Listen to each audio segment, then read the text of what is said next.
ওকে, তো ঠিক আছে, আমরা কোথা থেকে পড়ছিলাম বলো তো? কোথায় পড়ছিলাম? মিল্টনের এই sir metaphysic. Milton's early poetry. Early poetry, এটা এখান থেকে শুরু করবো আমরা? হুম।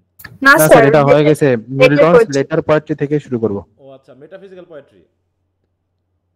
আচ্ছা, মেটাফিজিক্যাল পোয়েট্রি কতদিন কথা হয়েছিল এগুলো নিয়ে নাকি? না later sir, poetry, Milton's later poetry later poetry এখান থেকে এইটা, শুরু হবে। ওখান থেকে? আচ্ছা আচ্ছা, এই জায়গাটা না? কারণ মেটাফিজিক্যাল পোয়েট্রি দিনে তো কথা হয়েছে, তাই না? জি স্যার, দুইজনের কথা। জি স্যার। ওই জন্য তো বলছি কেমন হলো। হুম। আর মেটাফিজিক্যাল পোয়েট্রিটা যেভাবে ক্রিটিসাইজ করা হয়েছে, আসলে কি এটা এত ক্রিটিসাইজ করার যোগ্য? সেটা তোমার ইয়াতে করা হয়েছে, ক্রিটিসাইজ তো করা হয়েছে, তুমি তো পড়োনি, থার্ড ইয়ারে গিয়ে পড়বা যে কি ধরনের ক্রিটিসাইজ করা হয়েছে। হ্যাঁ, টাটকা টাটকা গালিগালার মতো করে, মানে একদম, মানে কি বলবো, ধুয়ে দিয়েছে যাকে বলা হয় বাংলা কথা। যেটা কোনো কবিতা হইলো, এদেরকে কবি বলে কে? হ্যাঁ, শুধু গালাগালিটা বাংলা গালাগালি হয়নি, তাছাড়া ওইভাবে কেউ ক্রিটিসাইজ করে বলো? কিন্তু করা হয়েছে। হ্যাঁ, ক্রিটিসিজম অবশ্য একটা আর্ট, এটা ভালোই লাগে, এটা অনেকটা সেই বিতর্কের মতো, বুঝতে পেরেছো? এটা খারাপভাবে নেওয়ার কিছু নেই। ক্রিটিসাইজের মতো কেমন হয় জানো? ক্রিটিসাইজ থাকলে কি কি হয়, সমালোচনা থাকলে কি হয়, পারফেক্ট জিনিসটা বেরিয়ে আসে, বুঝতে পেরেছো? ক্রিটিসিজমটা জি স্যার। হচ্ছে একটা, মানে একটা সেই ওই যে মিলের মতো, যার মধ্যে পড়লে পারে যেটা ভালো জিনিস সেটা ঠিকই উজ্জ্বলভাবে বেরিয়ে আসবে, আর যেটা খারাপ জিনিস সেটা অন্তত ওখানে বাধাপ্রাপ্ত হয়ে শেষ হয়ে যাবে। ক্রিটিসিজম থাকা ভালো, এটা খারাপ কিছু না। হুম। ওকে, তো আমরা তাহলে পিরিটান এইজে আমরা পোয়েট্রি দেখলাম, তাই না? পোয়েট্রি দেখছি, এই পোয়েট্রি বিষয়গুলোর সাথে আমাদের যে কিছু কবি আছে সেগুলো আমরা নিশ্চয়ই দেখছি। এই বইয়ে যেহেতু একটু, মানে কি কি বলবো, একটা টেক্সটুয়াল আলোচনা, এই জন্য আমি শিটগুলো দেওয়ার চেষ্টা করেছি, তোমরা দয়া করে শিটগুলো একটু পড়বা, আমি বারবার বলছি, ঠিক আছে? কারণ কি, যদি বই দিয়েই হতো তাহলে তো আমি কষ্ট করে শিট বানাতাম না, বানাতাম বলো? সিস্টেম কোনো দেওয়ার দরকার ছিল? আমি তাহলে বই দিয়েই পড়াতাম, আমার অযথা সময় নষ্ট করার কি দরকার যে তোমাকে আলাদা করে শিট দিয়ে আমার সময় নষ্ট করতে হবে? অতএব যেগুলো দেওয়ার প্রয়োজন, অন্তত যেগুলো দিলে পারে তুমি গুছিয়ে পাবা, সেরকমটা আমি দেওয়ার চেষ্টা করেছি, তোমরা একটু দয়া করে পড়ে নিবা। তাহলে দেখো তো, জন মিল্টনের আর্লি পোয়েট্রির মধ্যে আমরা জাস্ট তার সনেটগুলো পেয়েছি, তাই না? সনেটগুলো পেয়েছি, এবং তিনি সনেট রাইটিংয়ে কোন ফর্মটা ফলো করেছেন? পেট্রারকান। পেট্রাকান ফলো করেছেন, তাই না? হ্যাঁ, তার সনেটের পাশাপাশি দু একটা বইয়ের নাম আছে খুব মোটামুটি, তাছাড়া তেমন কিছু না, যেমন হচ্ছে অ্যারিও প্রেজেটিকা, এটা একটা ক্রিটিসিজম, তাই না? বিশেষ করে একটা, এটা কিসের জন্য লেখা লেখা হয়েছে বলো তো, এই বইটা? যে প্রেস, তাই তো, প্রেসের উপর ডিপেন্ড করে, যে অনেক সময় দেখা যাচ্ছে রাইটিংগুলোকে বিভিন্নভাবে ওই সরকার বা হচ্ছে তোমার রাজনৈতিক দলগুলো, দেখো না যে অনেক সময় কিছু কিছু বই আছে যে বইগুলো রাজনীতি বা সরকারের বিরুদ্ধে যায়, এরকম যায় না, যায় না? তখন তারা করে কি, তখন এইগুলোকে বাতিলের ঘোষণা করে নাকি, তারা এইগুলোকে বাদ দিয়ে দেয়। অনেক সময় দেখা যাচ্ছে যে সেন্সরশিপ দেয়, হ্যাঁ, সিনেমা, বই, তারপর হচ্ছে তোমার বিশেষ করে নিউজ পেপার, হ্যাঁ, ফ্রি, যে ফ্রিডম যেটা থাকে, ফ্রি থিঙ্কিং যেটা থাকে, হ্যাঁ, ফ্রিডম অফ স্পিচ যেগুলো থাকে, এগুলোকে অনেক সময় সরকাররা করে কি, দমন করার চেষ্টা করে। তো সেগুলোর বিরুদ্ধে তিনি লিখেছেন এই বইটাতে। এরপর যেখানে আসতেছি আমরা, যে লেটার, কোথায় হারিয়ে ফেললাম, আর্লি পোয়েট্রি, প্রোজ, হ্যাঁ, এই যে লেটার পোয়েট্রির মধ্যে সবচেয়ে বিখ্যাত যে রাইটিংগুলো সেগুলো এখানে আছে আর কি। হ্যাঁ, দেখো, আমরা তো জানি জন মিল্টন ব্লাইন্ড হয়েছিলেন, তাই না? জি স্যার। প্রাইম এজে উনি ব্লাইন্ড হয়ে গেছিলেন। হ্যাঁ, কত বছর বয়সে? স্যার 14। হ্যাঁ, বলতে পারবা? না না, ফোন না। হুম, দেখো, 21। না না না, স্যার 14। 1821 সালে মনে হয় ব্লাইন্ড 14। হয়েছিল। যেটাকে প্রাইম এজ বলা হয় ওনার। উনি 44 বছর বয়সে, এরকম একটা বয়সে উনি ব্লাইন্ড হয়েছিলেন তো। 43 দেওয়া আছে, 43 44 এরকমটা। কি বলবো? হ্যাঁ, দেখো, এটা একটু খেয়াল করো যে 1652 সালে, ঠিক আছে তো, তিনি অন্তত, এখানে দেখলাম এই জায়গাতে দেওয়া আছে যে চার্জ দ্য ফার্স্ট, এই জায়গাটা যদি তোমরা একটু দেখো, এখানে অনেক সময় এই যে দেখো এখানে দেওয়া আছে the year 1652 was not a good one. তাহলে এটা কোন এজ চলতেছিল বলো? 1652 তে কোন এজ চলতেছিল? এটা কোন age? Jacobean age, Caroline age, Commonwealth period, কোনটা বলো তো? 1652 কমনওয়েলথ পিরিয়ড কমনওয়েলথ পিরিয়ড শুরু হয়েছে কত সালে? কমনওয়েলথ পিরিয়ডটা শুরু হয়েছে 1649 হ্যাঁ 1649। তাহলে নিশ্চয়ই এটা ক্রমওয়েলের যুগে, তাই না? দেখো, বাই মার্চ আর April at the age of 43 years he was completely blind in both eyes. In May his wife দেখো died 3 days after giving birth to their fourth child. মানে এই বছরটা তার জন্য ছিল খুবই কঠিন বছর। And 6 weeks later his third child and only son John also died। ঠিক আছে, এরকম একটা কঠিন মুহূর্তে তিনি পার করেছেন। হ্যাঁ, এবং দেখো ইন 1656 তাহলে তার অন্ধত্ব হওয়ার কত বছর পরে? অন্ধ হওয়ার কত বছর পরে? 4 বছর। 4 বছর। Milton began work on paradise lost. দেখো, অন্ধ অবস্থায় তিনি প্যারাডাইস লস্ট লিখছেন। ঠিক আছে, তো the epic express in verse mass of his own theology which he had developed and recorded in a manuscript. হ্যাঁ, তারপর হচ্ছে দেখো Oliver Cromwell death 1658 set the stage for the restoration of the monarchy 2 years later। হ্যাঁ, দেখো এখানে খেয়াল করো, a warrant for Milton's arrest was issued because of his previous support of the দেখো রেজিসাইড। ঠিক আছে, তো ওই যেহেতু অলিভার ক্রমওয়েল যখন মারা গেল 1658-এ, তো কমনওয়েলথ পিরিয়ড শেষ হয়ে গেল নাকি? শেষ হয়ে গেল। তাহলে যেহেতু সে একজন পিউরিটান ছিল, জন মিল্টন যেহেতু সে একজন পিউরিটান ছিল এবং চার্লস দ্য ফার্স্টের বিহেডেডে তার একটা সাপোর্ট ছিল, রেজিসাইড মানে হচ্ছে রাজার হত্যাকাণ্ডে, সুতরাং তার বিরুদ্ধে অ্যারেস্ট ওয়ারেন্ট দেওয়া হলো। Apparently however the thought of দেখো reverberative Milton in the dock was sufficiently frightening to the new government. Shortly therefore Milton was included in a sweeping pardon granted by the politically savvy Charles II। Charles the second ওপর তাকে ক্ষমা করে দেয়।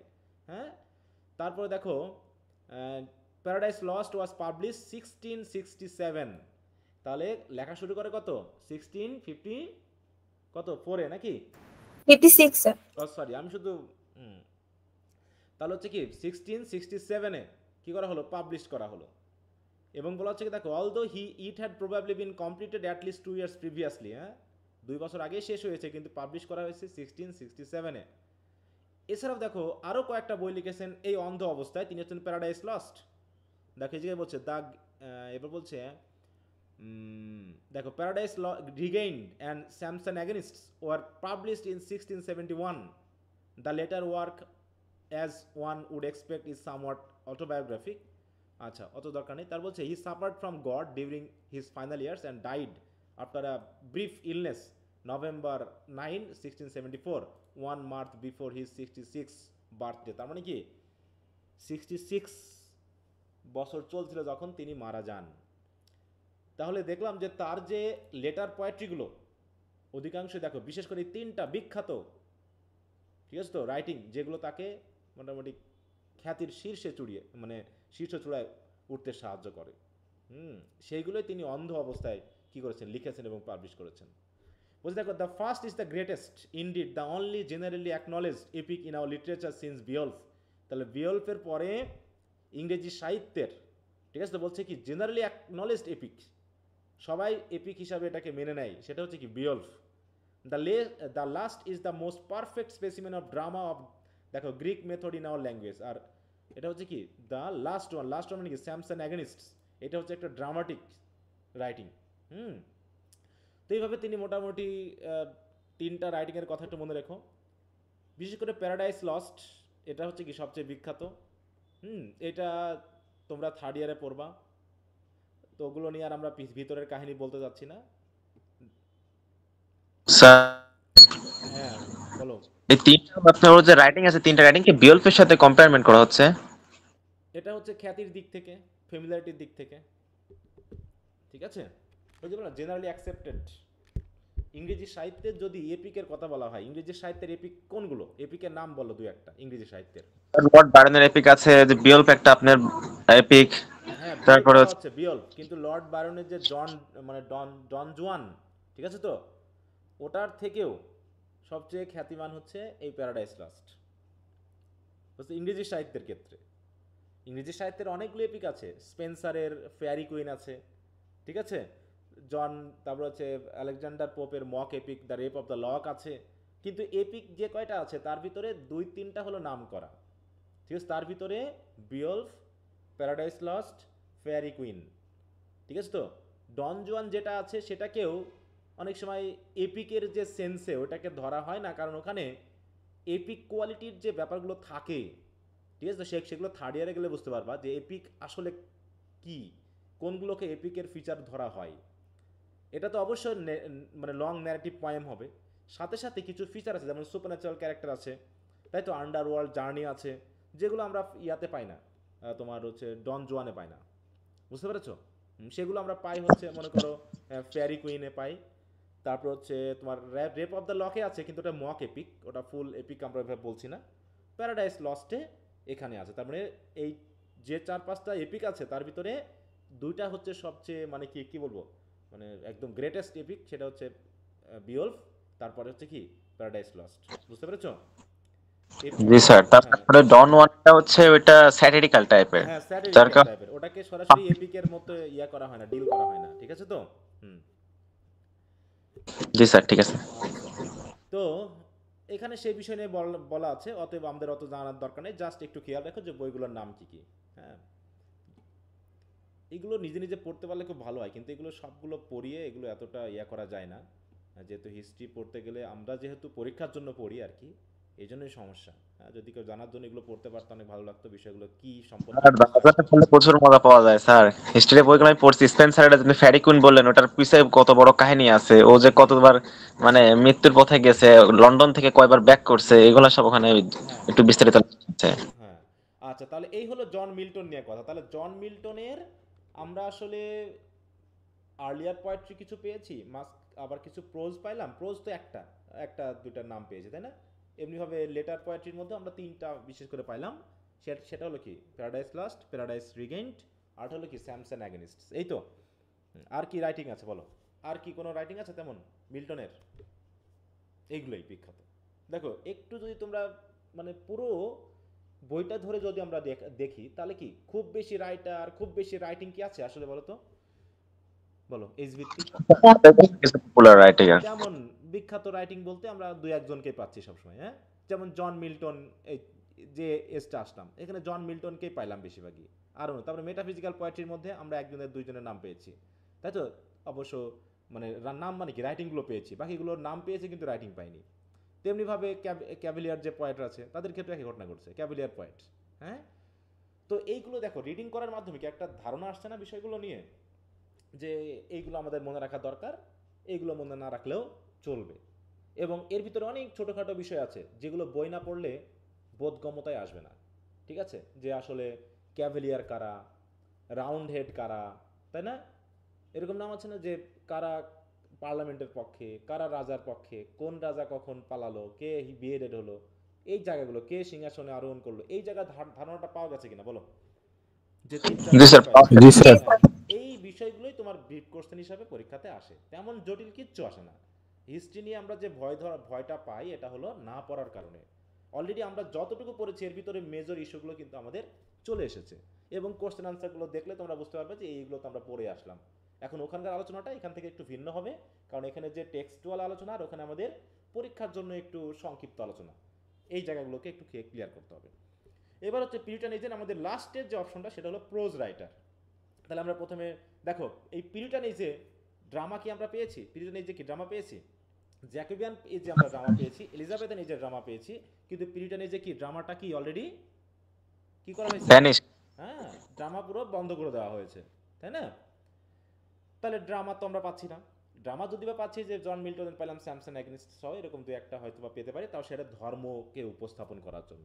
দেখো drama শুরু হয়েছিল কি দিয়ে, ওই যে মিরাকল প্লে, মিস্ট্রি প্লে, এগুলো দিয়ে কি ছিল, এগুলো কি ধর্মীয় ব্যাপার না, নীতি নৈতিক জি স্যার। ব্যাপার। Elizabeth life. শেষ, জ্যাকোবিয়ান এজে একদম পড়তে শুরু করলো, পড়তে পড়তে ক্যারোলাইন এজে ড্রামা একদম শেষ, ভালগারিটিতে ভুলে গেল।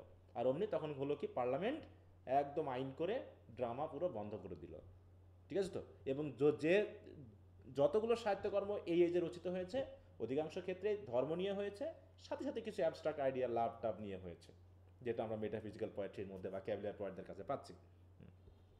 এরপর হচ্ছে জন, দেখো আমরা পাচ্ছি প্রোজ রাইটার, এখানেও দু একদিনের নাম পাবো, এর চেয়ে বেশি পাবো না। এর মধ্যে সবচেয়ে বিখ্যাত জন ব্যানিয়ান, আর তার সবচেয়ে বিখ্যাত যে রাইটিংটা আছে একটা, সেটা মনে করি প্রোগ্রেস পিলগ্রিমস ওইটা। পিলগ্রিমস প্রোগ্রেস, হ্যাঁ। তাছাড়া আর এখানে দেখো এখানে আর তেমন কিছু, এটা ধর্ম নিয়ে যেহেতু লেখা, আমরা তার এজটা বাদ দিচ্ছি, তার এজ সম্পর্কে আমাদের মানে তার লাইফ সম্পর্কে আমাদের পড়ার দরকার নেই। আমরা যদি একটু আগে যাই, দেখো ওয়ার্কস, হ্যাঁ, তার ওয়ার্কস যদি আমরা দেখি, দুই একটা বই আছে, তার থেকে সবচেয়ে বিখ্যাত দেখো বলছে কি, the world's literature has 3 great allegories. দেখো অ্যালিগরির আছে, বলছে সারা বিশ্বের, তাই তো, 3টে অ্যালিগরি আছে। তার ভিতরে স্পেন্সার ফেয়ারি কুইন, যেটা একটা বললাম, এটা এপিক এবং অ্যালিগরিক্যাল এপিক। ডান্টে হচ্ছে ডিভিনা কমেডিয়া, আর শেষে হচ্ছে কি ব্যানিয়ানস পিলগ্রিমস প্রোগ্রেস। তার ভিতরে সবচেয়ে বিখ্যাত এই তিনটার ভিতরেও মোটামুটি মানুষের কাছে পরিচিত হচ্ছে পিলগ্রিমস প্রোগ্রেস, এইটা, ঠিক আছে। তাই বলছি দেখো, the first appeals to poet, first মানে কি ফেয়ারি কুইন পয়েটদেরকে খুব আপিল করে, এই জন্য স্পেন্সারকে কি বলা হয় জানো? Poet of poets. হ্যাঁ, পোয়েট অফ পোয়েটস। কারণ কি পোয়েট অফ পোয়েটস কেন বলা হচ্ছে বুঝতে পারছো তো? কারণ তার লেখাগুলো পোয়েটরা খুব পছন্দ করে, এই জন্য সে হচ্ছে পোয়েটদের পোয়েট, যে মানে জেনারেল পিপলদের পোয়েট না। সে হচ্ছে কাদের পোয়েট, মানে তাহলে স্পেন্সার হলো কার পোয়েট? পোয়েটদের পোয়েট। অনেক পোয়েট তাকে ফলো করেছে এবং অনেক মানে অধিকাংশ ক্ষেত্রে তার রাইটিংগুলো পোয়েটরাই বেশি পছন্দ করে, এই জন্য বলছে না, দেখো the first appeals to poets, so Spenser is called poet of the poets, বুঝতে পেরেছো? আর সেকেন্ড হচ্ছে স্কলার, এটা হচ্ছে আবার একটু স্কলারলি রাইটিং, ফিলোসফিক্যাল রাইটিং। আর the third to people of every age. আর সাহিত্য হতে হলে তো কি, সাহিত্য কি কোনো শুধুমাত্র নির্দিষ্ট এজের মানুষের জন্য হতে হবে, নাকি যে কোনো বয়সের যে কোনো এজের মানুষের হতে হবে? বলো।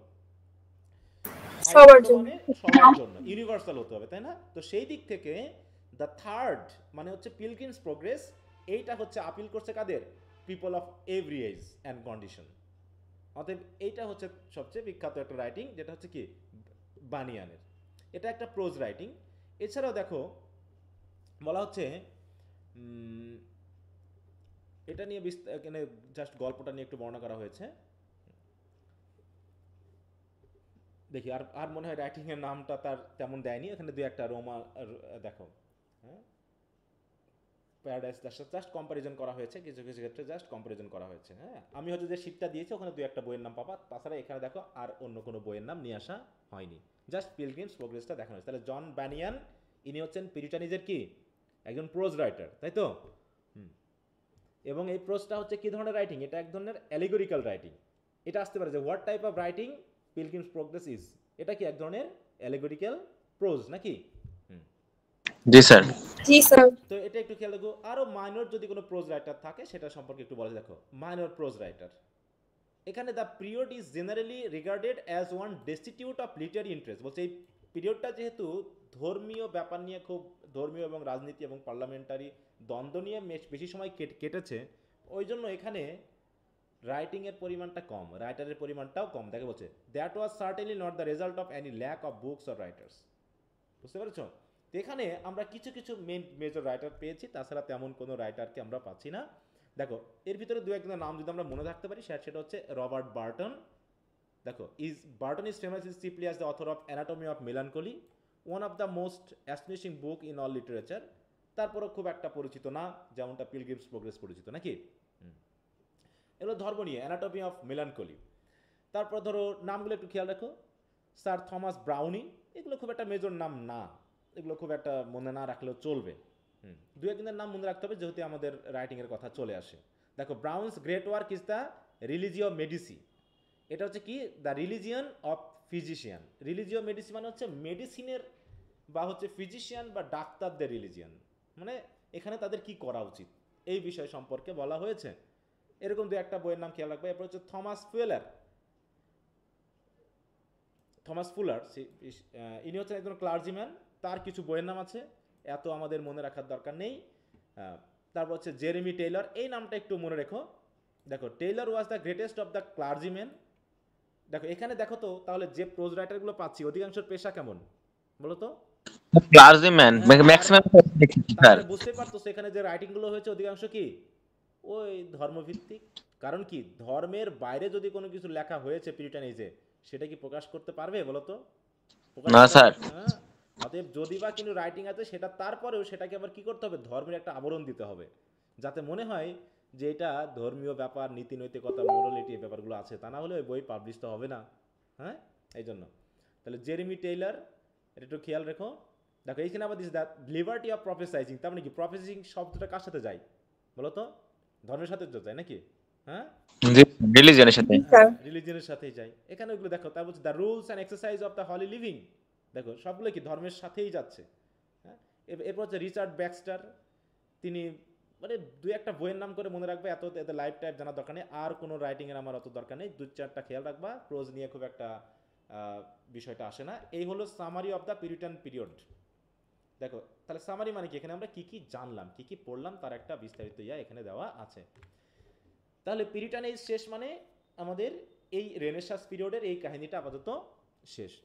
এখন বলো এই পিরিটান এজের যে কয়েকজন রাইটারের নাম পেলাম এর মধ্যে বিখ্যাত কয়েকজনের রাইটারের নাম বলো পিরিটান এজে। রবার্ট হেরি,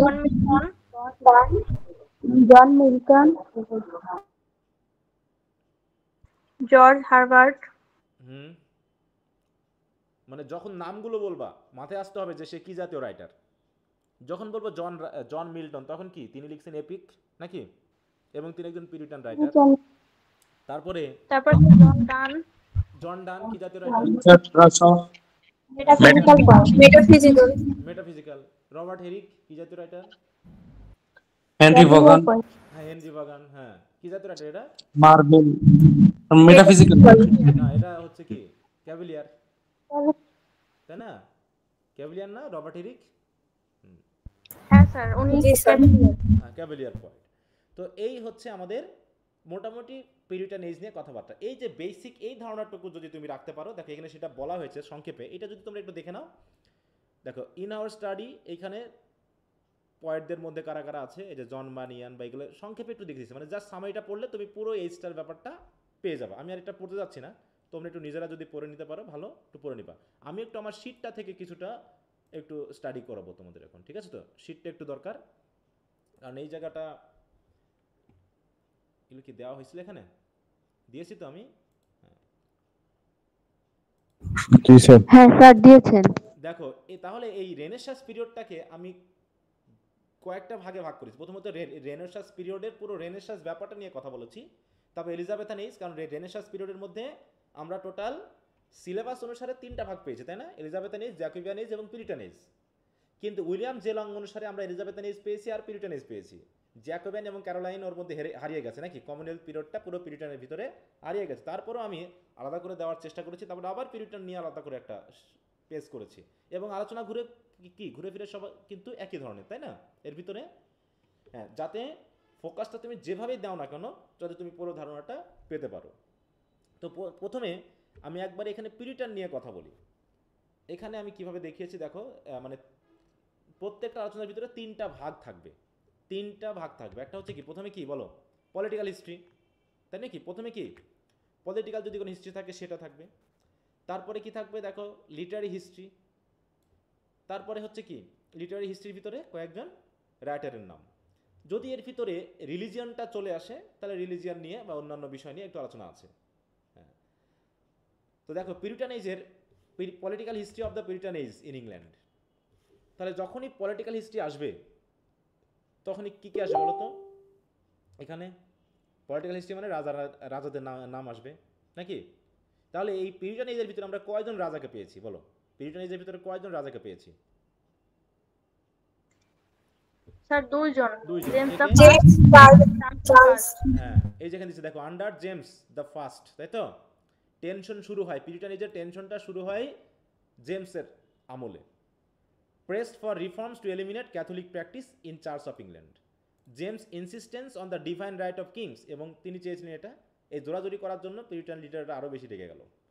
অন্যদিকে this friction intensified under his successor Charles the first, who not only upheld high church Anglican practice but also married a Catholic queen, দেখো হেনরিয়েটা ম্যারিয়েটা, এটা স্টকিং, দেখো fears of a return to Catholicism. তাহলে যখন তিনি Catholic একজন মেয়েকে বিয়ে করলেন তখন তো প্রোটেস্ট্যান্টরা আরও রেগে গেল, যে বেটা মনে হয় তাহলে ক্যাথলিসিজমকে আবার ফিরিয়ে আনতে পারে, এই জন্য তাকে তো মোটামুটি একদম বিহেডেড করে দিল।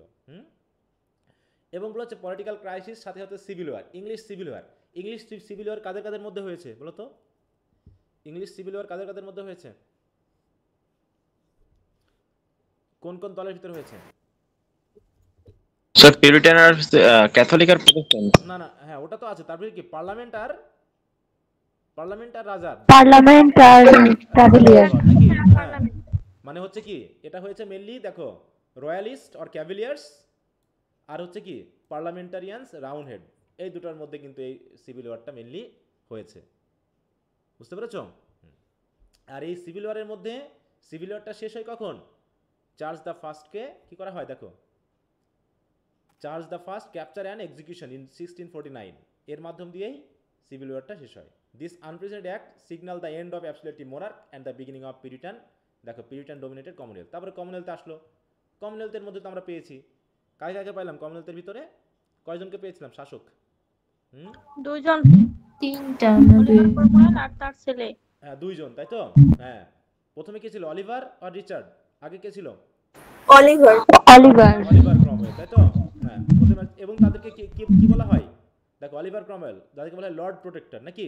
16 দেখো লর্ড প্রোটেক্টর। তো এইভাবে মোটামুটি অলিভার ক্রমওয়েল রিচার্ড ক্রমওয়েলের মাধ্যমে হলো। তারপর হচ্ছে রেস্টোরেশন অফ মোনার্কির মাধ্যমে পিউরিটানিজম শেষ হয়ে গেল। আফটার ক্রমওয়েলস ডেথ 1658 তখন হলো কি দেখো, in 1660 Charles the Second son of the executed king was invited to return to throne ইত্যাদি। তাহলে পিউরিটানিজমের এইটুকু হচ্ছে ইতিহাস। পলিটিক্যাল ইতিহাসটা কি বুঝতে পেরেছো? মাথায় নিতে পেরেছো যে পিউরিটানিজম মানেই কি কি কাহিনী আছে ওর ভিতরে, মেজর যে বিষয়টা, মেজর যে গল্পটা, সেটা কি সবাই ধরতে পেরেছো? জি স্যার। জি স্যার। আচ্ছা, এবার লিটারারি হিস্ট্রিতে আসি। যেহেতু হিস্ট্রিক্যাল কনটেক্সটে পড়া হচ্ছে লিটারারি ফিচার অফ দেখো পিউরিটান লিটারেচার, তাহলে পিউরিটান লিটারেচারের প্রধান ইয়াই হবে কি, এখানে মোরালিটি আসবে, তাই তো? এখানে রিলিজিয়ন আসবে, তাই না? এই ব্যাপারগুলো কিন্তু আসবে। তো এখানে সেই ফোকাস করে দেওয়া হয়েছে দেখো ডাইডাক্টিসিজম অ্যান্ড মোরাল ফোকাস। তাহলে পিউরিটানিজের ফিচারগুলো, কারণ এগুলো নিয়ে শর্ট কোশ্চেন আসতে পারে যে পিউরিটান লিটারারি ফিচার কেমন হতে পারে। এখানে কি হবে দেখো, পিউরিটান লিটারেচার ওয়াজ প্রাইমারিলি ডাইডাক্টিক মানে কি বলো তো? শিক্ষামূলক, নাকি? যেটা হচ্ছে ফ্রান্সিস বেকনের মতো। aiming to instruct readers in moral and spiritual matters. Writers often address themes of sin, redemption and divine providence, seeking to align human behavior with God's will. দেখো এই বিষয়গুলো কিন্তু আমাদের উইলিয়াম জেলংয়ে নেই। পেয়েছে কি উইলিয়াম জেলং এই ফিচারগুলো? পায়নি কিন্তু। জাস্ট উনি কি করেছেন, রাইটার নিয়ে কথা বলে গেছেন। এবং এই ফিচার অফ পিউরিটানিজম যেগুলো কিন্তু অন্যান্য কোনো বইগুলো তো এইভাবে ঠিক মতো দেওয়া নাই, কিন্তু এইগুলো নিয়ে অনেক সময় কোশ্চেন আসে, এই যে খেয়াল রাখো, মানে মাথায় নিবা যাতে তুমি নিজে লিখতে পারো, যদি এসে যায়। এটা মুখস্থ করার দরকার নেই, যদি এসে যায় তুমি কিন্তু নিজে লিখতে পারবে যে এই বিষয়গুলো এখানে ছিল। এবার হচ্ছে simplicity and clarity, reflecting Puritan values, the language of this period emphasise clarity and simplicity, মানে ল্যাঙ্গুয়েজগুলো খুব সিম্পল ছিল যাতে কমন পিপল বুঝতে পারে। দেখো literary works avoided the অর্নেস্ট style of Elizabethan এরা। এলিজাবেথান এরার যে একটা স্টাইলিস্টিক ব্যাপার ছিল রাইটিংয়ের মধ্যে, ওগুলো কিন্তু এখানে ছিল না, কারণ এখানে এদের উদ্দেশ্য ছিল কি সাহিত্য রচনা না, এদের উদ্দেশ্য কি ছিল ধর্ম প্রচার করা, নাকি? আর ধর্ম প্রচার করতে গিয়ে যত বেশি ইজি করা যায় যাতে কমন পিপল এগুলো বিষয়গুলো কি করতে পারে, বোধগম্যতে আনতে পারে বা বুঝতে পারে, তাই না? কারণ দেখো favouring direct and unembellished expression to communicate spiritual truth effectively, মানে স্পিরিচুয়াল ট্রুথগুলোকে ইফেক্টিভলি জনগণের মধ্যে কমিউনিকেট করার জন্য ডিরেক্ট ল্যাঙ্গুয়েজ ইউজ করা হয়েছে। এমবেলিশড মানে কি, মানে সজ্জিত, মানে অর্নামেন্টাল রাইটিং। আর আনএমবেলিশড মানে হচ্ছে easy writing, easy expression, direct expression, যাতে জনগণ এগুলো পড়ে বুঝতে পারে। রিলিজিয়াস থিমস অ্যান্ড সিম্বলিজম, এবং এখানে অধিকাংশ ক্ষেত্রে যে রচনাগুলো বা যে রাইটিংগুলো করা হয়েছে এগুলো কি মেইন থিম হচ্ছে কি রিলিজিয়ন, তাই না? কারণ কি religious concern dominated Puritan literature. Poetry বলো, prose and sermons often explored human frailty, the consequence of sin and the promise of salvation, যেটা আমরা প্যারাডাইস লস্ট পাচ্ছি, প্যারাডাইস রিগেইন পাচ্ছি, তাই না? এগুলো কি ধর্ম নিয়ে কথা বলা হয়েছে। Symbolism drawn from the Bible and Christian theology was common. Focus on individual conscience, আর এখানে ইন্ডিভিজুয়াল কনসিয়েন্স নিয়ে কথা। কনসিয়েন্স মানে কি? বিবেক, যাতে তারা ধর্মবোধটা সম্পর্কে কি হয় আরও বেশি একাগ্র হয়, যাতে একজন ইন্ডিভিজুয়াল যেন ধর্মকে আঁকড়ে ধরে, হ্যাঁ, যাতে তার পূর্বের এজগুলোতে যে ক্লাসিসিজম বা হচ্ছে ক্লাসিক্যাল রাইটিংয়ের মাধ্যমে তারা যে সিকুলারিজমকে গুরুত্ব দিচ্ছিল, সেই সিকুলারিজম বাদ দিয়ে এই সময় মানুষ ধর্মের প্রতি বেশি আকৃষ্ট হয়েছে। দেখো, কখনো ধর্ম আসতেছে, কখনো রাজনীতি আসতেছে, ব্যাপারটা এরকম না? একটু দেখো তো, তোমার যখন আমরা ইয়াতে ছিলাম, অ্যাংলো স্যাকশন পিরিয়ডে ছিলাম, অ্যাংলো নর্মান পিরিয়ডে ছিলাম, তখন কি অধিকাংশ রাইটিংগুলো কি ধর্ম প্রচারের জন্য ছিল, তাই না? জি স্যার। ধর্মপ্রচার, পোয়েট্রি বলো, এটা বলো, ধর্মপ্রচারের জন্য, এবং প্যাগানিজম ছিল কিছুটা। এরপর যখন আমরা যে চসার এজে আসলাম, চসার এজে যে তিনি লিখেছেন, এখানে কি ধর্ম কি সরাসরি ইফেক্ট করছে বলো তো? ধর্ম কিন্তু না স্যার, ইফেক্ট করছে না, বরং মানুষের জীবনধারা কিন্তু উঠে এসেছে। যদি এখানে দেখানো হচ্ছে যে তারা ধর্মের উদ্দেশ্যে কোনো পিলগ্রিমেজে যাচ্ছিল, কিন্তু এখানে মোরালিটি নিয়ে কথা বলা হয়েছে, ধর্মটাকে সরাসরি এখানে আনা হয়নি। তারপর যখন রিফরমেশন পিরিয়ড আসলো, তখন আবার ধর্ম চলে আসলো, আবার ধর্ম, কারণ ধর্মকে রিফর্ম করা হলো, ক্যাথলিসিজম থেকে প্রোটেস্ট্যান্টিনিজম হলো, তাই না? তারপরে আবার যখন এলিজাবেথ আসলো, আবার ধর্মটাকে পাশ কাটিয়ে আবার হিউম্যানিটি, দ্যাট ইন্ডিভিজুয়ালিজম আসলো। আবার জেমস দ্য ফার্স্টে থেকে আবার ধর্ম আসলো পিউরিটানিজমের মাধ্যমে। তারপর যখন আবার চার্লস দ্য সেকেন্ড আসলো রেস্টোরেশন পিরিয়ডে, আবার ধর্মটা পাশ কাটিয়ে গেল। এই যে ধর্ম পাশ কাটিয়ে গেল, তাই তো, ইংরেজি সাহিত্যে আর ধর্মের তেমন কোনো প্রভাব আসেনি। ঠিক আছে তো? কমনওয়েলথ পিরিয়ড ধ্বংসের পর, মানে কমনওয়েলথ পিরিয়ড চলে যাওয়ার পর, বা কমনওয়েলথের যে শাসনটা এটা শেষ হওয়ার পর, পরবর্তী ইতিহাস পড়লে আমরা দেখব ধর্মটা আসেনি, এসেছে মোরালিটিটা। ধর্ম সরাসরি আর সাহিত্য রাজনীতিতে প্রভাব বিস্তার করেনি। এখন ইংল্যান্ডে কি ধর্মভিত্তিক শাসক বলো তো? ইংল্যান্ডে না স্যার। হ্যাঁ, না স্যার। ওই যে শুরু হয়েছে রেস্টোরেশন পিরিয়ড থেকে, ঠিক আছে তো, সেখানে রাজার শাসন আসলেও আস্তে আস্তে পার্লামেন্ট ক্ষমতা অর্জন করতে থাকে। এবং এখন ইংল্যান্ডে কোন শাসনটা বেশি, রাজার শাসন বেশি না পার্লামেন্টারি শাসনটা বেশি বলো তো? Parliamentary sir. পার্লামেন্টারি। ইংল্যান্ডের রাজনৈতিক ইয়াকে কেমন বলা হয়, মানে শাসন ব্যবস্থা কেমন বলতে পারবে? সাংবিধানিক রাজতন্ত্র বলা হয়, সাংবিধানিক রাজতন্ত্র বলা হয়। তার মানে কি, সংবিধান বললে কি রাজার সাথে কি সংবিধান মিলে বলো তো? সংবিধান যায় কার সাথে? সংবিধান যায় হচ্ছে পার্লামেন্টের সাথে, তাই তো? তাহলে সাংবিধানিক রাজতন্ত্র তার মানে কি, সংবিধান ভিত্তিক রাজার একটা মাত্র কি হয়েছে, একটা অর্নামেন্টাল পাওয়ার দেওয়া হয়েছে, কিন্তু তিনি দেশ শাসন করেন না। শাসন করে কে? Cabinet sir. হ্যাঁ, প্রধানমন্ত্রী আছে, তার সদস্যরা আছে, এমপি মিনিস্টাররা আছে, যারা দেশ পরিচালনা করে। রাজা জাস্ট একটা কি অর্নামেন্ট, তাকে একটা মানে কি বলবো, একটা সম্মানজনক একটা পদ দেওয়া হয়েছে, ঠিক আছে তো? এবং তিনি কমনওয়েলথে দেখো, এই যে কমনওয়েলথ, তাই না? কমনওয়েলথ বলে কিন্তু একটা ইয়ে আছে, যে ব্রিটিশ শাসনের অধীনে যারা একসময় কলোনিয়ালিজমে ছিল, ব্রিটিশ কলোনিয়াল পিরিয়ডটা শেষ হয়ে যাওয়ার পর যারা মানে কলোনি ছিল, তাদেরকে নিয়ে ইংল্যান্ড করলো কি, কমনওয়েলথে একটা ইয়া বানালো, একটা মানে কি বলবো, একটা অর্গানাইজেশন বানালো। সেখানকার সদস্যরা হচ্ছে যে ইংল্যান্ডের অধীনে যারা কলোনি ছিল, তারাই এখন ওর সদস্য। আর এই কমনওয়েলথের প্রধানকে জানেন তো? কমনওয়েলথের প্রধানকে? ব্রিটিশ রাজা বা রানী। রানী, হ্যাঁ হ্যাঁ।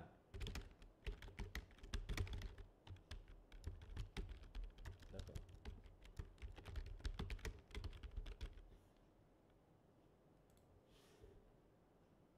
দেখো এখন কে, এখন হচ্ছে কে বলো তো? Charles three. Charles the third. Charles the second কে ছিল? চার্লস দ্য সেকেন্ড কে ছিল বলো? ওই যে যাকে রেস্টোরেশন পিরিয়ডে আনা হলো নাকি? তারপর হলো কি, এখন বর্তমান হচ্ছে চার্লস দ্য থার্ড, ইংল্যান্ডের বর্তমান রাজা। বলছে he is the king of 15 member states, ঠিক আছে, known as the commonwealth realms, while 36 other members are republics. তার মানে 15টা রাজ্যের তিনি এখনো রাজা, ঠিক আছে তো, এরকম কমনওয়েলথ রিয়ালমের। এর আগে ছিল কি রানী এলিজাবেথ দ্য সেকেন্ড, হ্যাঁ, এলিজাবেথ দ্য সেকেন্ড। দেখো এইভাবে নামকরণ হয়ে গেছে। তিনি জাস্ট সিম্বলিক হেড, তাই না? দেখো, ব্রিটিশ মোনার্ক হচ্ছে কি, তিনি একদম symbolic head. The British Monarch is the head of the Commonwealth, হ্যাঁ, এরকম। ওকে, তো আমরা ছিলাম ওকে, তাই বলছে দেখো, ফোকাস অন ইন্ডিভিজুয়াল কনসিয়েন্স। তাহলে many works of Puritanism reflect the centrality of individual's relationship with God. বিশেষ করে জন মিল্টনের লেখাগুলো, জন মিল্টনের অধিকাংশ রাইটিং এর উদ্দেশ্য কি বুঝতে, মানে বিশেষ করে প্যারাডাইস লস্ট সহ অন্যান্য রাইটিং যেগুলো, তার উদ্দেশ্য কি ছিল বলো তো? এটা মনে হয় স্যার ধর্মপ্রচার। বলো পারপাস কি? ধর্মপ্রচার। একটা কথা আছে, একটা ফ্রেজ আছে, এই কথাটা মনে রেখো। Saturn. How to serve God. Justify the ways of god to man, ঠিক আছে তো? Justify the ways of god to man মানে গড আমাদেরকে ওয়ে দিয়েছেন, সে ওয়েগুলোকে জাস্টিফাই করে মানুষের কাছে বলা যে গড যেটা চান। যেমন অন হিজ ব্লাইন্ডনেসে তিনি কি গডকে সাপোর্ট করেছেন না, যে গড আমাদের জন্য যা কিছু করেন তা কি আমাদের জন্য কি কল্যাণ করছে। কল্যাণকর বা পালনযোগ্য, মানে আমাদের মানতে হবে। গড আমাকে অন্ধ করলো কিনা, গড আমাকে সুন্দরী বানালো কিনা, গড আমাকে কালো বানালো কিনা, বেটে বানালো কিনা, লম্বা বানালো কিনা, অন্ধ বানালো কিনা, তাই তো খঞ্জ বানালো কিনা, কোনো কিছু নিয়ে আমরা অভিযোগ করতে পারি না। বরং গড আমাদের জন্য যা করেন সব কিছুই মেনে নিতে হবে, ঠিক আছে তো? অভিযোগ করার কোনো জায়গা নেই। এইটা তিনি প্যারাডাইস লস্ট, প্যারাডাইস রিগেইনড, সনেট সব কিছুই তার প্রধান উদ্দেশ্য ছিল কি করা, একজন ইন্ডিভিজুয়ালের কাছে বিষয়গুলোকে জানানো, রিলেশনশিপ অফ গড, তাই তো? এটাই হচ্ছে জানো মূল উদ্দেশ্য। This emphasise on personal introspection and accountability resonates throughout the literature of this period. এছাড়া অ্যাবসেন্স অফ ড্রামা, এই সময় কি ড্রামা পেয়েছি আমরা বলতো? এই যে না স্যার। দেখো সামারি পড়লেও আমরা পাচ্ছি না, এখানে পেয়েছি আমরা মেনলি পোয়েট্রি, ঠিক আছে তো?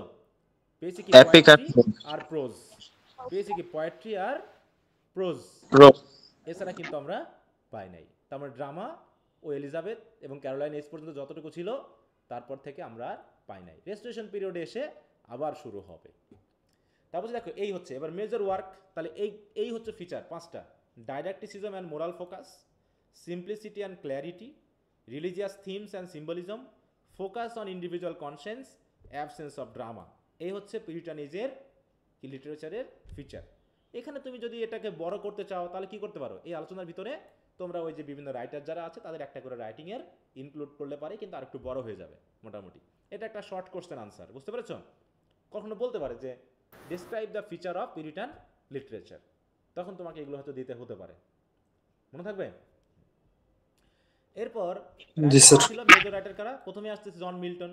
দেখো একদম ফিগার, টাওয়ারিং ফিগার, তাই তো? তার বিশেষ করে তার এপিক পোয়েম কি প্যারাডাইস লস্ট সহ প্যারাডাইস রিগেইন, স্যামসন অ্যাগনিস্ট, এইগুলো নিয়ে কথা বলছি।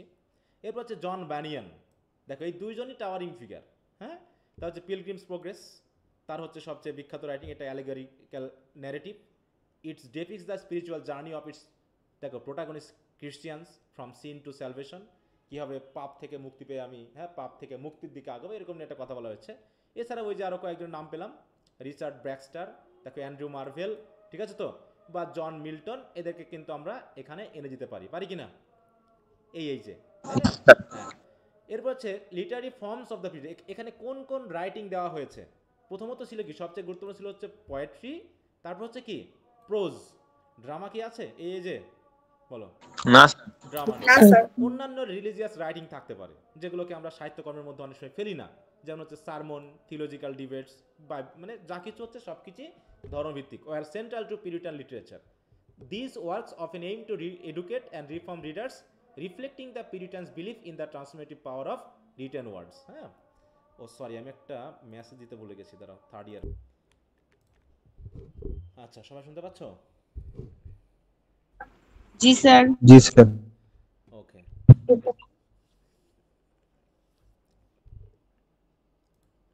তাহলে এই হলো আমাদের দেখো পিউরিটান এজের ঘটনাটা। এরপর যদি আমরা একটু কমনওয়েলথ পিরিয়ডটা দেখি, এখানে কি বলা হচ্ছে। দেখো কমনওয়েলথ পিরিয়ডের যে ব্যাকগ্রাউন্ডটা আসবে, তখন কি আমরা কি জ্যাকোবিয়ান এজ বা ওইগুলোকে নিয়ে আসবো, নাকি শুধু এই 1649 থেকে 1660 পর্যন্ত আসবে আলোচনা, বলো তো? যখন আমরা কমনওয়েলথ পিরিয়ড, তখন কোথায় আসবে বলো? স্যার শুধু কমনওয়েলথেরটা আসবে। এই অংশটুকু আসবে 1649 to 1660 তখন এখানে শুধু ছোট ছোট আলোচনাগুলো আসবে। তো এখানে যেহেতু ঘটনাগুলো অলরেডি আলোচনা আছে, দেখো এই 3-4টা শীট যদি কেউ পড়ে ফেলতে পারো, অটোমেটিক বিষয়টা আরও ছোটোভাবে তোমাদের মাথায় চলে আসবে। ওকে, তো কমনওয়েলথের ইংল্যান্ডের এগুলো নিয়ে আমি কথা বলছি না, কারণ এগুলো নিয়ে তোমরা অলরেডি আলোচনা হয়েছে। এখন যেটা আলোচনা আসবে হচ্ছে সেটা এই যে ফিচারগুলো নিয়ে। হ্যাঁ, দেখো কমনওয়েলথ পিরিয়ডের এই কথাগুলো একটু তোমরা নিতে পারো। লিটারারি হিস্ট্রি বা ফিচার্স অফ কমনওয়েলথ পিরিয়ড, এই জায়গাটা আমরা দেখি। দেখো এখানে যখন পিরিটানে যা পড়লাম, এখানেও তো সেগুলোই আসবে নাকি বলো তো? কমনওয়েলথ পিরিয়ড তো পিরিটান এজের মধ্যেই পড়ে। এবং যখন জন মিল্টন প্যারাডাইস লস্ট লিখেছেন, প্যারাডাইস টিগেন লিখেছেন, তখন এটা কোন এজের ভিতরে? কোন এজের ভিতরে? কমনওয়েলথ কমনওয়েলথ পিরিয়ডের ভিতরেই, তাই না? হ্যাঁ, তারপরে দেখো the Commonwealth emerge from the English civil wars 1642 to 1659, এই পর্যন্ত মোটামুটি কমনওয়েলথ এই সিভিল ওয়ারটা চলেছে, যেখানে মোটামুটি চার্লস দ্য ফার্স্টকে বিয়েডেড করা হয়েছে। বলছে এইখানে তাহলে সাহিত্যের ভিতরে যে ইনফ্লুয়েন্সগুলো ছিল সেগুলো কী কী ছিল দেখো। Literary features of Commonwealth period, দেখো একই কথা আসবে নাকি? রিলিজিয়াস অ্যান্ড ডাইডাক্টিক থিমস, আমি জাস্ট একটু পড়ে নিই। যেমন এখানে এই জায়গায় এখানে বলা হয়েছে জন মিল্টনের অন্যান্য রাইটিংগুলো। তারপর হচ্ছে poetry of reflection and resistance, এখানে যেমন জন মিল্টনের পোয়েট্রির কথা কিছু বলা হয়েছে। হ্যাঁ, প্যারাডাইস লস্ট, সনেট, এগুলো নিয়ে কথা বলা হয়েছে। তারপর হচ্ছে প্রোজ রাইটিং আছে। প্রোজের ভিতরে কী কী আছে দেখো, থমাস হবসের কিছু ল্যাভিয়াথান, এইটা এসেছে। অ্যালেগরি অ্যান্ড স্যাটার, অ্যালেগরিক্যাল রাইটিং যেমন জন ব্যানিয়ানের কী আছে এই জায়গায় দেখো, পিলগ্রিমস প্রোগ্রেস আছে। ডেক্লাইন অফ ড্রামার অ্যাবসেন্স বা ডেক্লাইন ঘটেছে। Influence of radical movement, radical মানে হচ্ছে যারা ওই যে ধর্মীয়, তাই তো, ধর্মের দিক থেকে যারা একদম মানে কি বলবো একগুয়ে ছিল, তাই তো, তাদের নিয়ে এখানে বিভিন্ন ধরনের রাইটিংগুলো আছে, ধর্মীয় পাম্পলেট যেগুলো আমরা দেখলাম। এছাড়াও দেখো এলিজি থাকতে পারে, রয়্যালিস্ট থিমস যেগুলো হচ্ছে দেখো, রয়্যালিস্ট ল্যামেন্ট, হ্যাঁ, এই জাতীয় জায়গাগুলো। তারপর হচ্ছে দেখো আমরা যদি এখন কি রাইটার্স অফ দেয়ার কন্ট্রিবিউশন বলে, জন মিল্টন আছে, Andrew Marvell, Thomas Hobbes, John Bunyan, এগুলোই। Impact of the commonwealth on English লিটারেচারের উপর কমনওয়েলথের কী কী প্রভাব আছে, ওই যে রিলিজিয়াস অ্যান্ড পলিটিক্যাল রিফ্লেকশন। হ্যাঁ, শিফট ইন লিটারি প্যাট্রোনেজ মানে কি, আগে সাহিত্যরা কারা প্যাট্রোনাইজ করতো, এখন কারা করবে।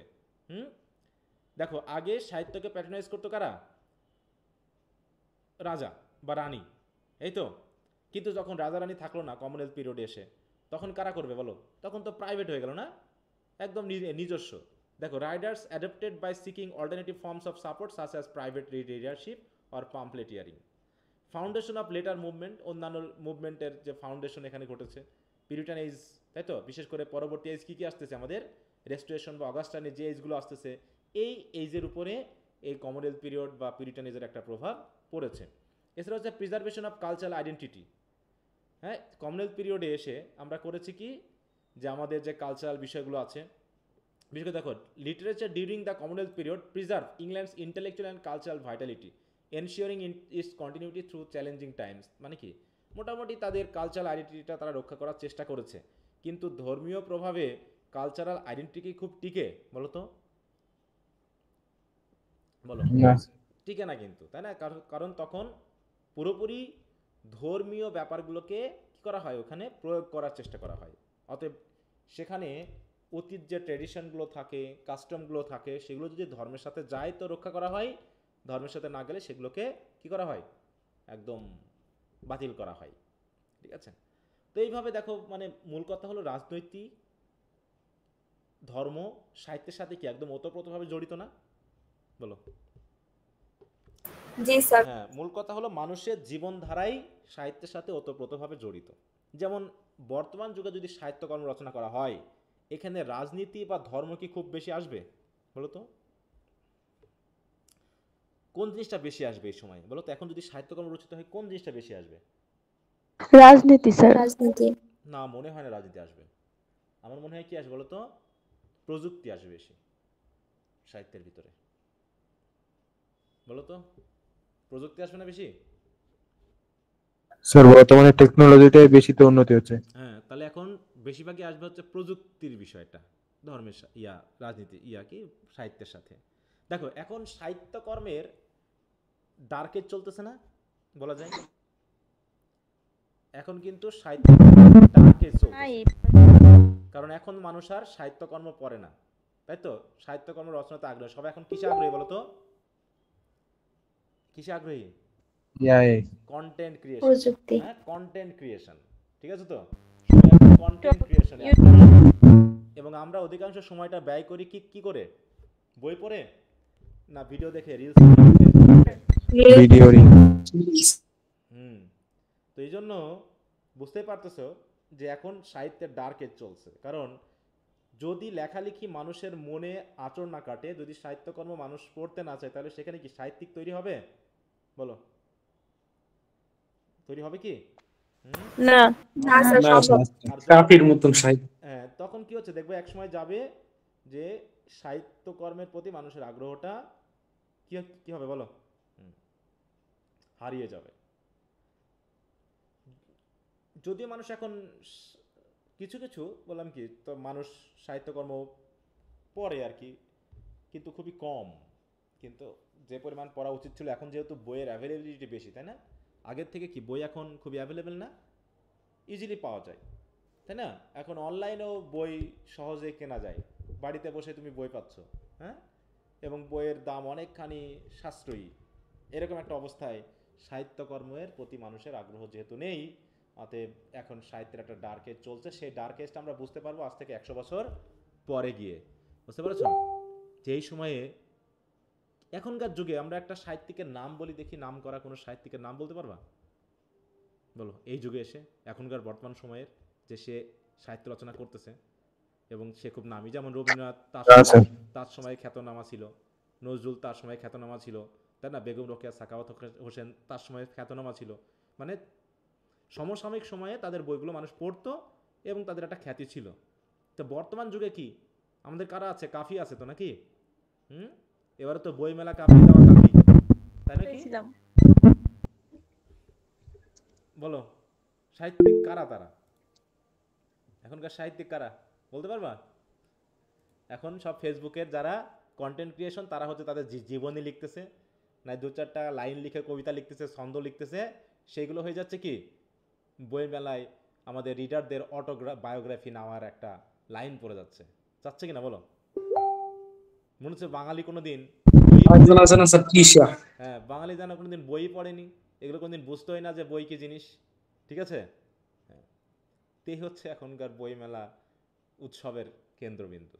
ওকে, তো যাই হোক আজকে, হ্যাঁ মার্জিয়া, তোমার ওখান থেকে খুব সাউন্ড আসে, হ্যাঁ মানে একদম দুবদাব সাউন্ড হয়, রেকর্ডিং করলে করলে তুমি বুঝতে পারবা। তোমার মিটা ঠিক করা দরকার একটু, মাইক্রোফোনটা।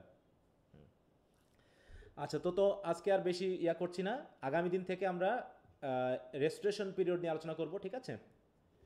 আগামী দিন আমরা রেস্টোরেশন পিরিয়ড নিয়ে কথা বলবো। তো তার আগে তোমাদের কাজ হলো, যেহেতু এই জায়গাটা একটু বাকি আছে, তাই তো, এই কল্যাণনাথ দত্তের এই অংশটুকু দয়া করে তোমরা একটু সময় দিয়ে একটু পড়ে নিও, মনে থাকবে? কারণ মোটামুটি আমাদের গল্প যেগুলো পড়েছি, আলোচনা করেছি, দিস ইজ এনাফ কোশ্চেন আনসারগুলো ভালো করে বোঝার জন্য এবং পড়ার জন্য।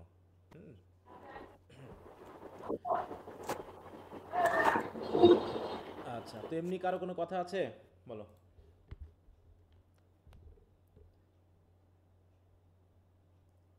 আর কারো কোনো কথা আছে? আচ্ছা, মনে হয় না তাকে। না স্যার। আচ্ছা, তো ঠিক আছে, যদি কোনো না থাকে তো আজকে এখানে শেষ করছি। তো সবাই ভালো থাকো, ওকে, বাই, গুড নাইট।